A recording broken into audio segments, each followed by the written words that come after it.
Assalamualaikum warahmatullahi wabarakatuh. Kepada semua saja yang ingin pemilihan umum, khususnya pemilihan kepala daerah yang jujur dan adil, lebih khusus warga Kalimantan Selatan dan sanak di Banua Seberataan, video ini akan menjelaskan secara lebih utuh dan lengkap argumentasi kami di permohonan ke Mahkamah Konstitusi, khususnya kenapa kami meminta agar pasangan calon nomor 1 Pak Sabirin dan Muhyiddin dibatalkan sebagai pasangan calon gubernur Kalimantan Selatan tahun 2020.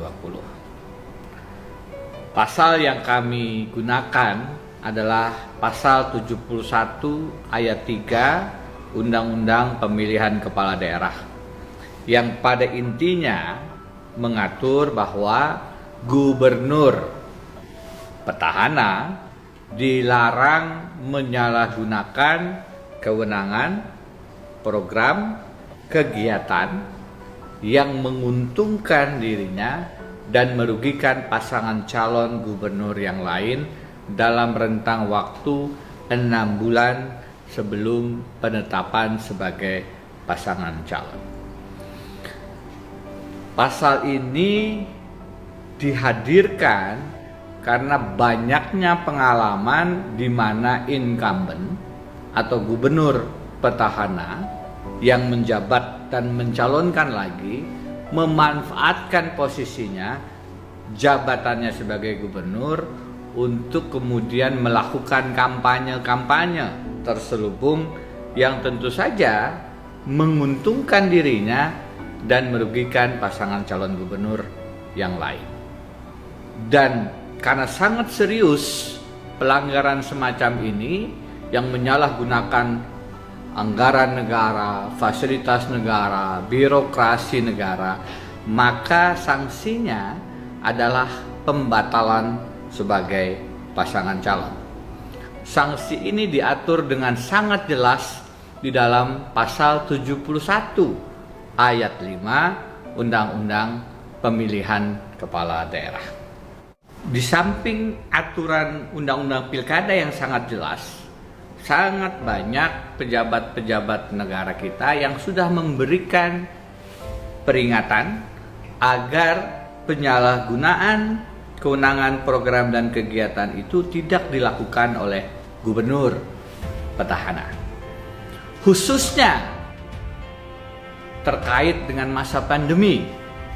Sangat banyak warning diberikan agar tidak disalahgunakannya bantuan sosial COVID-19. Saya akan bacakan beberapa berita terkait dengan hal tersebut. Pertama, KPU misalnya diberitakan petahana pasang foto di bantuan sosial COVID-19 bisa kena sanksi oleh KPU. Di sini disampaikan bahwa Pak Hasyim Asyari, salah satu komisioner, mengatakan kepala daerah aktif yang mencalonkan diri lagi bila melanggar larangan tersebut dapat dikenai sanksi berupa pembatalan sebagai calon. Larangan apa? Larangan petahana memasang foto dalam bantuan sosial terkait corona. Ini KPU. Kemudian Ketua MPR tindak tegas penggunaan bansos untuk kampanye. Pak Bambang Susatyo dengan jelas mengatakan meminta KPU dan Bawaslu bersikap tegas terhadap calon kepala daerah yang menggunakan bantuan sosial COVID-19 untuk kepentingan kampanye politik. KPU dan Bawaslu harus bersikap tegas, kata Pak Bambang, terhadap Cakada, calon kepala daerah petahana yang memanfaatkan hal tersebut untuk kepentingan kampanye dengan memberikan sanksi sesuai peraturan perundangan yang berlaku, yaitu pembatalan sebagai pasangan calon. Ada lagi, yaitu adalah Ketua KPK. Ketua KPK, kepala daerah jangan gunakan bansos untuk pencitraan. Di sini dengan jelas dikatakan, diberitakan bahwa saya imbau kepala daerah yang kembali ikut kontestasi pilkada, stop poles citra diri Anda dengan dana penanganan COVID-19. Itu Ketua KPK. Menteri Dalam Negeri Tito Karnavian larang penggunaan dana bansos untuk pilkada. Pak Tito mengatakan dilarang keras bansos menggunakan identitas pribadi dari kepala daerah petahana. Adapun yang boleh hanya identitas lembaga pemerintahan sebagai bagian identitas tata kelola keuangan. Nah, salah satu komisioner Bawaslu, Bapak Fritz Edward Siregar, mengatakan Bawaslu akan menindak tegas politisasi bansos. Calon kepala daerah, kata Pak Fritz, jangan memanfaatkan kesempatan di tengah pandemi COVID-19 untuk meraih perhatian masyarakat agar memilihnya saat pemilihan nanti. Saya harap bakal paslon kepala daerah atau parpol tidak lagi melakukan pelanggaran tersebut karena sanksinya sangat jelas, yaitu pembatalan sebagai pasangan calon. Nah, terakhir saya ingin mengutip pernyataan Ketua Bawaslu Bapak Abhan yang dengan jelas mengungkapkan ada 3 modus kepala daerah mempolitisasi bansos COVID-19. Ini berita tanggal 5 Mei tahun 2020.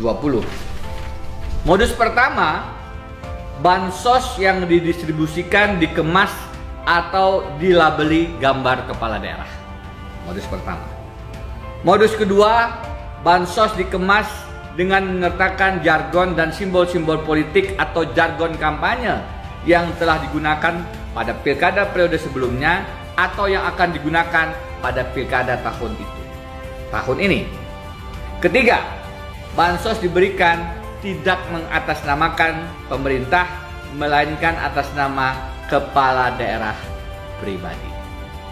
Nah, ini warning, peringatan dari Ketua Bawaslu, dari KPU, dari Mendagri, dari Ketua KPK, dari Ketua MPR yang sangat jelas melarang penyalahgunaan dana bantuan sosial untuk kepentingan kampanye gubernur petahana. Bagaimana yang terjadi di Kalimantan Selatan? Di Kalimantan Selatan, sebagaimana juga terjadi di daerah-daerah lain, penyalahgunaan dana bantuan sosial COVID-19 juga terjadi dengan kasat mata. Bentuknya bermacam-macam. Ada yang menggunakan tandon air untuk cuci tangan pencegahan COVID-19 di seluruh kabupaten kota, di banyak daerah ditempel gambar petahana, nama, dan tagline bergerak yang merupakan tagline dari pasangan calon satu. Ini masif, banyak tempat di semua wilayah kabupaten kota. Yang kedua, pembagian bantuan sosial berupa sembako yang dilakukan oleh petahana lagi-lagi di seluruh kabupaten kota secara masif, dan itu menggunakan citra diri petahana. Ini salah satu contohnya. Tertulis donasi COVID-19 di salah satu wilayah yang menyelenggarakan adalah Dinas Sosial Pemerintah Provinsi Kalimantan Selatan. Dibagikan bantuan COVID-19, tetapi di dalamnya kemudian kita bisa lihat citra diri dari petahana. Kalau kita membaca apa yang disampaikan Ketua Bawaslu Abhan, 3 modus